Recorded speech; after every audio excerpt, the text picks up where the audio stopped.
soal, ada yang seharusnya pakai tanda kutip, pokoknya tanda baca itu dibaca sama sistemnya dirubah jadi bahasa komputer. Jadi kayak ada FG, strip segala macam. Oh, aku kan 3 tahun nih, tahun pertama kertas, tahun kedua CBT, tahun kedua CBT sama ada kertas juga, terus tahun ketiga full CBT ya. Itu sekarang ini. Kalau dari aku selama 3 tahun ini tuh aku rasa CBT itu ada plus minusnya ya. Ujian untuk siswa SMP Mardiwana Depok khususnya itu kita menggunakan itu karena memang diawali dengan masa pandemi, kita sudah harus beradaptasi dengan yang namanya teknologi.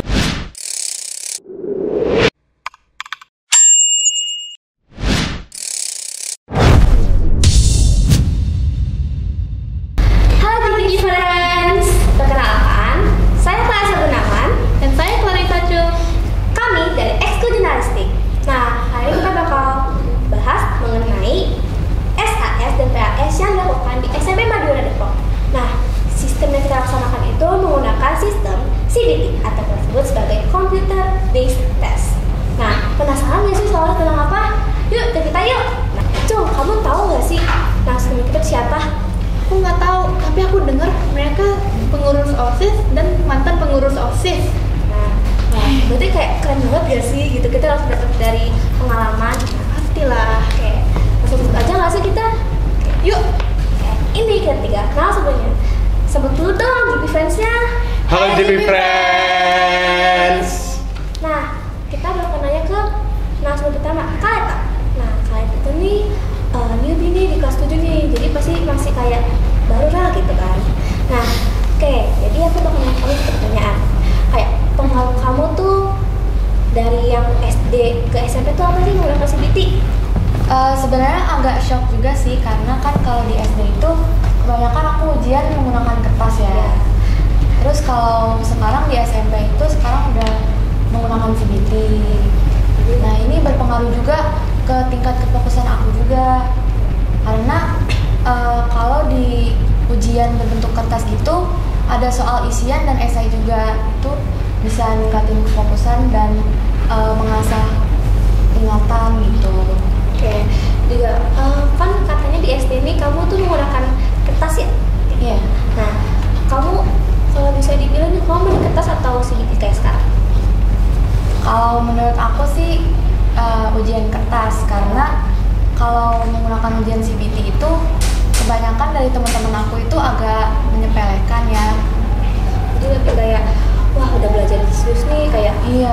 Jadi yang satu udah belajar serius, satu lagi kayak oh banggaan karena CBT cuma salah. Iya, soalnya cuma belajar doang kan ya. Oke, jadi ini kan kita udah kayak bahas-bahas nih dari yang paling muda atau kelas 7. Masalahnya nggak sih nanya ke kelas yang senior dulu nggak sih? Langsung Kak Selo. Oke. Halo. Jadi Kak Selo nih, kan kakak ada pengalaman 3 tahun. Ya benar, 3 tahun. 2 tahun kita menggunakan CBT dan 1 tahunnya pakai kertas kalau nggak salah. Benar. Kira-kira nih menurut kakak keuntungan menggunakan CBT itu apa sih? Aku ngelihat CBT itu lebih simple, jauh lebih simple. Kayak misalnya gini, kalau seandainya kita mau ujian pakai kertas ya, kadang-kadang harus pakai penghapus, harus pakai pensil, harus nyediain pulpen sama kortep. Kalau mungkin ada esainya harus sediain kortepnya agak banyak, harus pasien banyak, karena kalau habis tengah-tengah apes banget. Dan gitu dulu nggak boleh minjem. Karena kalau minjem langsung kamu ngapain gitu. Dikiranya teh udah kan? Nggak salah kan? Nggak salah. Dan menurut aku dengan digunakannya CBT ini tuh mengurangi kendala teknis yang kayak gitu-gitu loh. Misalnya tiba-tiba papannya patah. Emang laptop patah? Bisa sih. Cuma kan nggak memungkinkan gitu loh. Kalian tinggal datang, mungkin sediain kuota. Kalau pakai laptop, kalau pakai HP ya langsung HP doang. Login, jam mulai, kerjain, berdoa, kirim, istirahat, login lagi, kerjain lagi, beristirahat, terus kirim, pulang. Nggak perlu lebih simpel benar. Aku secara singkat lebih simpel aja. Juga kita nggak usah ngulangin baik-baik buat kortep. Ya, plus kalau ya bukan dari sisi aku sih, cuman aku yakin dengan adanya CBT ini sebenarnya ngebantu guru-guru banget. Karena bayangin aja, kita 1 M itu ada 500 sekian siswa, dan buat guru kayak Lause yang Ngajar 3 angkatan langsung, Tiga angkatan. itu beliau harus ngecek satu kertas satu-satu kelas 7 sampai kelas 9. Itu kayak udah ribet banget ya sih. Belum lagi kalau ada esainya Mantap gitu. gitu. Jadi berarti kita lanjut ke Kak Joanna. Hai. Salah satu mantan pengurus OSIS. Kan kita udah dengerin positifnya apa aja dengan sistem CBT. Jadi menurut Joanna kekurangannya apa aja? Kekurangan CBT tahun ini atau CBT tahun sebelumnya? Dua-duanya boleh. Oke, kalau soal dari tahun sebelumnya, yang pertama itu di routernya. Beberapa mungkin teman-teman yang lain, teman-teman sekelas, teman-teman beda angkatan, kakak kelas, itu ngalamin yang namanya tiba-tiba keluar dan susah dapat jaringan. Itu kalau dari routernya. Kalau dari keamanannya, itu menurut aku CBT yang sekarang yang menggunakan data dan internet dan lain-lain, itu tuh kurangnya di keamanan.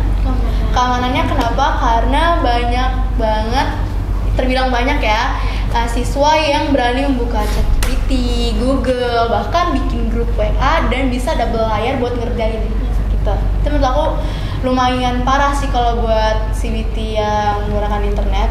Kalau kelebihannya, aku paling suka tuh CBT yang waktu aku kelas 7. Di sini kita nyambung ke router dan langsung masuk ke halaman utama, dan di halaman utama itu benar-benar langsung full screen. Jadi kita nggak bisa buka web yang lain, udah nggak bisa baca hal-hal lain, dan notifikasi itu langsung kayak mati gitu loh. Walaupun ya langsung kayak DND, kena DND.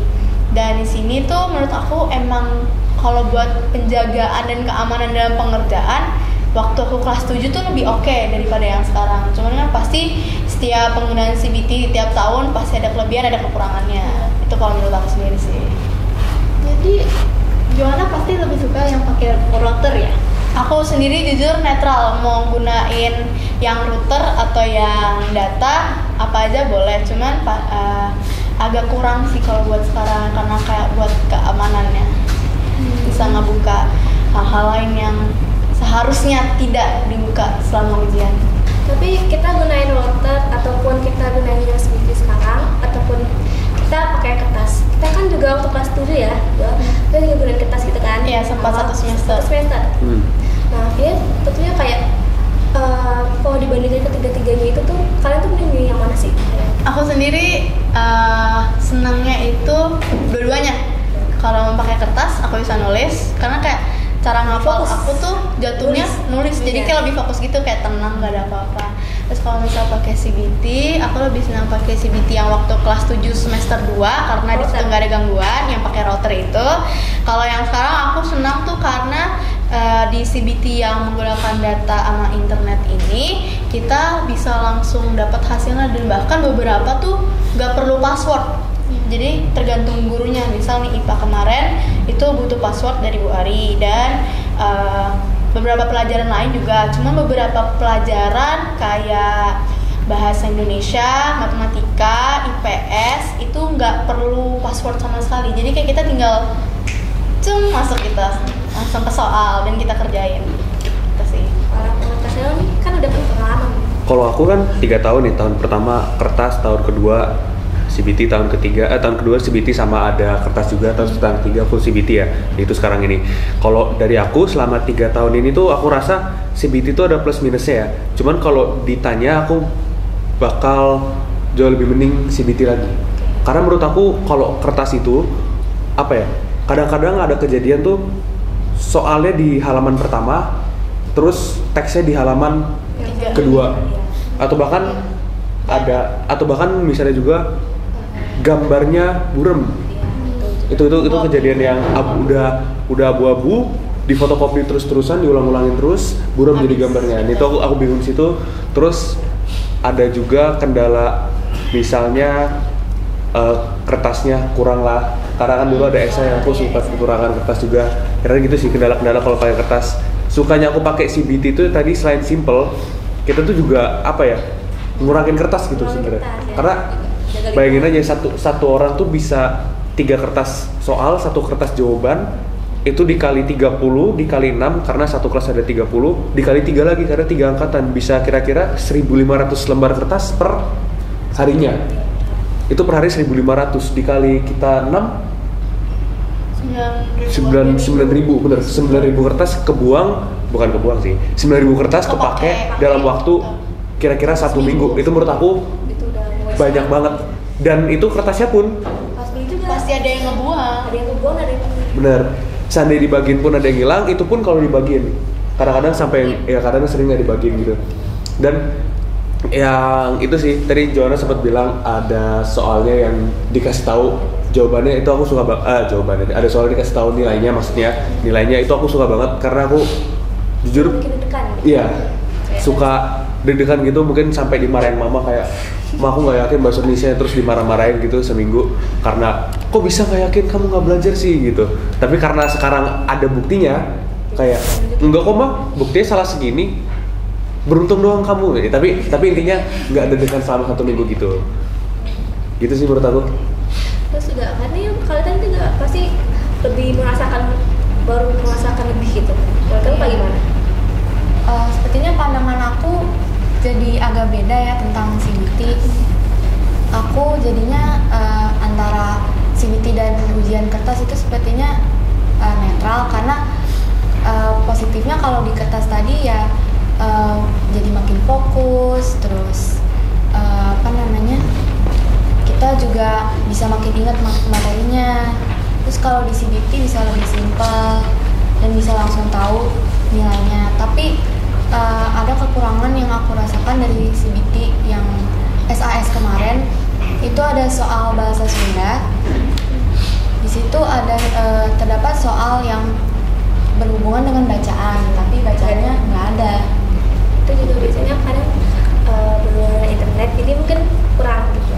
Iya. Juga kayak banyak yang sering keluar setiap 2 menit gitu, atau nggak pas HP-nya mati keluar harus login lagi, masuk lagi. Juga waktu itu mungkin di beberapa soal ada yang seharusnya pakai tanda kutip, pokoknya tanda baca itu dibaca sama sistemnya dirubah jadi bahasa komputer. Jadi kayak ada FG, strip segala macam gitu. Ya. Ini juga bikin jadi mau milih itu kayak susah gitu. Ya, terus kita juga harus nanya ke penjaga ruangan, guru yang jaga ruangan, "Ibu ini pilihannya gimana?" Terus ditanyain ke guru mata pelajaran. Jadi agak nambah kerjaan sih. Setelah kita mengetahui keunggulannya dari siswa-siswa yang mengikuti CBT-nya, ayo kita menanyakan kepada ahlinya, yaitu Bu Lola.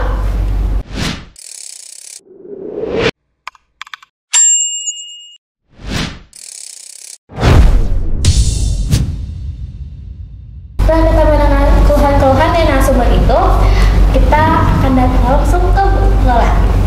Bu Lola Sebagai Ketua Panitia SAS dan PAS tahun pelajaran 2024 sampai 2025. Oke, jadi di sini Ibu kita akan memberikan beberapa pertanyaan kepada Ibu. Baik. Oke, pertanyaan pertama, mengapa sih tes kali ini tuh menggunakan sistem CBT? Kenapa kita nggak menggunakan kelas saja? Kelas 7. Oke, baik. Saya izin untuk menjawab dari pertanyaan pertama.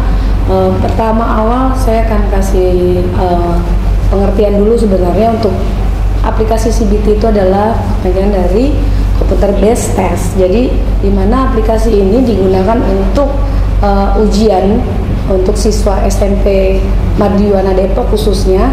Itu kita menggunakan itu karena memang diawali dengan masa pandemi, kita sudah harus beradaptasi dengan yang namanya teknologi. Jadi kenapa SMP Mardiwana Depok itu menggunakan CBT di mana berbasis komputerisasi itu karena memang kita harus mulai beradaptasi dengan teknologi dan globalisasi saat ini. Jadi mengapa tidak menggunakan kertas? Karena memang pertama kita juga mengefisienkan kertas, kemudian juga kita juga pengen mengefisienkan waktu supaya kita juga bisa mengcompare antara kertas dengan teknologi itu lebih efisien mana gitu. Ibu, aku penasaran nih, apakah ada mekanisme pengawasan khusus selama ujian berlangsung? Jadi untuk mekanisme pengamanan sebelum berlangsungnya ujian ini kita memang punya tim panitia. Itu dari panitia itu sudah terbentuk dari ketua, kemudian IT, sekretaris dan lain-lainnya, dan kita sudah merangkai segala tata tertib, kemudian kita sudah mengantisipasi hal-hal yang akan terjadi saat sepanjang ujian. Itu mekanismenya kita punya daftar pengawas di mana tiap-tiap ruang itu kan ada pengawas yang memang diawasi oleh guru. Kemudian guru ini juga kita bekali dengan tata tertib dan teknik bagaimana bisa melihat gelagat siswa yang kemungkinan melakukan kecurangan. Pertama memang paling bisa kita lihat itu kalau saat mereka mengerjakan dengan handphone. Kalau berbeda dengan laptop ya, tapi kita lebih ke 90% itu kan pakai handphone ya. Jadi kalau misalnya menggunakan handphone itu kita kan scroll ke atas, ke bawah, ke atas, ke bawah itu menggunakan jari telunjuk gitu ya. Jadi kalau dilihat dia dengan menggunakan dua tangan itu kita sudah merasa indikasinya mereka mungkin entah browsing, entah mereka komunikasi, bertanya dengan teman gitu. Jadi itu sudah kita lihat, kita bisa prediksi anak-anak seperti itu tuh dari awal kita sudah membahas itu. Jadi saat terjun langsung ke ruang kelas atau ruang ujian itu mata-mata pengawas itu pasti memperhatikan itu antisipasi kecurangan yang ada. Tuh kemudian saling memberi kode juga bisa gitu kan, karena kebetulan untuk menggunakan CBT ini kan soal teracak ya, jadi mereka tuh bukan lagi ABC lagi, tapi bisa jadi hanya kata-kata yang sepenggal-sepenggal, kata depannya gitu. Itu kita sudah berusaha untuk mengantisipasi untuk kecurangan. Oke, tadi setelah Ibu memberikan tahu mengenai bagaimana cara mengetahuinya, apakah sekolah ini menangani kasus kecurangan itu bagaimana sih Bu? Dari mulai kepanitiaan kita bentuk itu kan memang sudah ada role-nya ya, bagaimana nanti mengantisipasi anak-anak yang kemungkinan terjadi. Jadi memang kita kan punya ruang panitia khusus di mana kita beberapa guru memang standby di ruang panitia.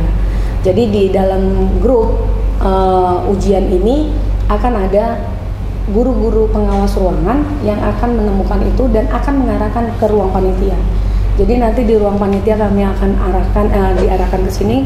Di ruang panitia kami akan mengatasi. Kebetulan memang beberapa guru yang standby di sini bisa melakukan komunikasi lebih jauh. Apa motivasi mereka untuk melakukan itu? Kemudian nanti akan disalurkan lagi atau mungkin diarahkan lagi ke guru BK. Kalau untuk bahasa-bahasa yang mungkin terdapat di komunikasi mereka, tapi lebih yang kalau untuk kecurangan itu sih lebih kita kasih motivasi kenapa gitu loh, kenapa kamu nggak percaya diri dengan bahasa-bahasa seperti itu. Nah kalau sudah kita memberikan nasihat-nasihat itu, kita akan memberikan sanksi, artinya mata pelajaran yang dia lakukan saat itu, yang dia sedang berlangsung itu, dia akan tidak mengikuti dulu, tidak ikut ujian saat itu. Kita akan mengarahkan ke ruang yang memang kita sediakan untuk ruang khusus mereka yang awalnya yang susulan. Tapi karena terjadinya seperti itu, kita juga memberlakukan ruangan itu untuk yang bermasalah dan ketahuan punya kecurangan itu gitu. Jadi lebih ke arah ke situ. Kita menggunakan hard copy, jadi kita menggunakan kertas, tidak lagi menggunakan handphone. Kemudian handphone tetap kita tarik gitu. Jadi mereka ujian dengan kertas, handphone di tangan panitia. Itu salah satunya. Jadi yang Ibu sebutkan itu konsekuensinya lisan ya, ujian yang lisan. Tapi aku dengar juga konsekuensinya ada yang bukan ujian lisan, tapi mading. Oh, kalau untuk mading itu sendiri sih sebenarnya lebih konsekuensi yang diberikan oleh guru yang punya kebijakan masing-masing ya, dan itu kebetulan arahnya sebenarnya untuk membuat mereka tuh punya karakter aja gitu loh, bahwa ini loh tanggung jawab kamu, konsekuensi apa yang kamu lakukan gitu.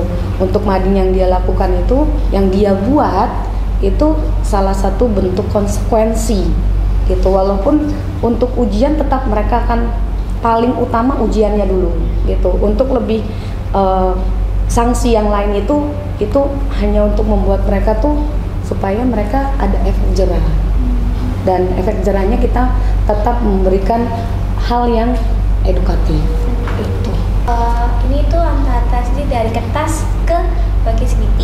Apakah kayak ada tanggapan dari siswa atau orang tua mengenai metode ini? Kalau dari dua sisi, siswa dengan sisi dari orang tua dengan siswa ya. Kalau untuk saya sebagai tenaga pendidik di sini kan termasuk juga sebagai orang tua siswa yang di sini ya.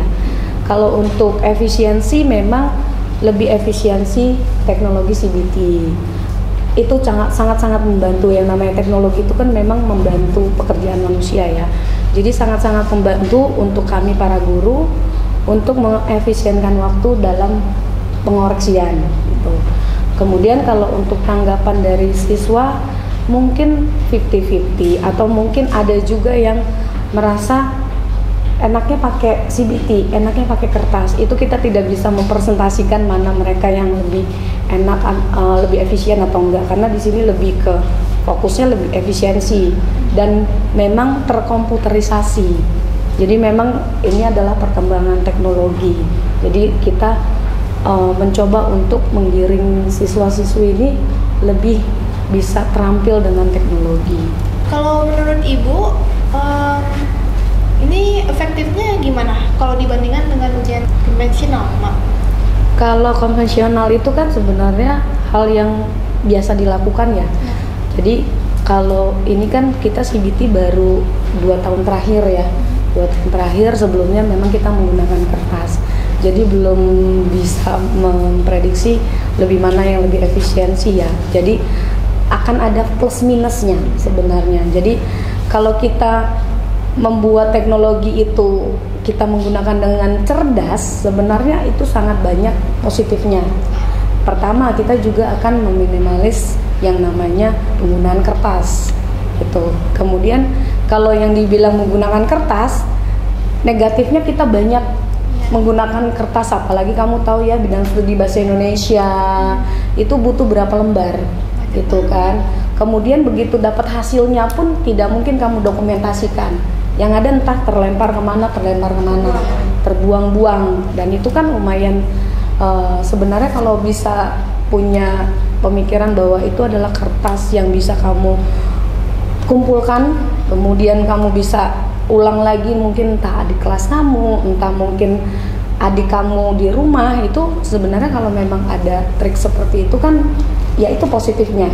Jadi ada negatif, ada positifnya gitu. Jadi memang segi yang perlu kita fokuskan, kita bisa memilah mana yang paling positif. Itu aja. Oke, terima kasih Bu Lola atas penjelasannya tentang SAS dan PAS mengenai sistem CBT ini. Barangkali ada yang ingin disampaikan Bu Lola mengenai kegiatan sekolah? Oke, baik. Untuk hal yang perlu saya sampaikan bahwa sudah dibuka penerimaan siswa baru di tahun pelajaran 2025-2026, itu dibuka di awal November 2024. Jadi boleh silakan hubungi link di bawah ini dan segera daftarkan baik saudara, keluarga atau teman, dan segera kami tunggu. Oke, join ya guys. Dari dialog antara program siswa dan Ibu Lola sebagai ketua panitia SAS dan PAS Ganjil 2024 sampai 2025, ada 5 hal penting yang dapat kami simpulkan bahwa yang pertama, SAS dan PAS lebih efektif, praktis, dan menghemat biaya. Ujian dengan sistem digital ini merupakan kelanjutan dengan KBM dan penilaian daring saat pelaksanaan kurikulum COVID. Yang kedua, ujian sistem digital memang ada kekurangan dan kelebihannya, namun lebih aman dengan menggunakan LKM untuk meminimalisasi anak-anak berbuat curang. Yang ketiga adalah kelancaran ujian dengan CBT sangat bergantung pada kelancaran jaringan sistem dan SDM. Keempat, pelaksanaan ujian dengan sistem digital akan selalu dievaluasikan untuk meningkatkan mutu sistem dan hasil pekerjaan siswa. Terakhir, Indikasi kecurangan siswa saat mengerjakan ujian pun bisa dibaca dari gerak-gerik siswa dan sering terjadinya logout. Saat ujian berlangsung, dari perangkat siswa, guru dan panitia tetap memberikan saksi yang mendidik untuk anak yang terbukti melakukan kecurangan. Oke, kita ada kata-kata lain nih. Jadi, bahwa teknologi itu memudahkan pekerjaan manusia, namun jangan sampai menjerumuskan. Nah, kita ambil kata siapa nih? Teknologi itu diciptakan untuk mempermudah hidup orang lain, bukannya membuat orang hidup tambah susah atau tambah sesat. Jadi sekian dari podcast kami. Terima kasih kepada kepala sekolah, Bapak Ibu guru, narasumber dan pembina eskul dan kru multimedia dan broadcasting. Sekian dari podcast kami. Bye, menjadi Jimmy Friends. Bye.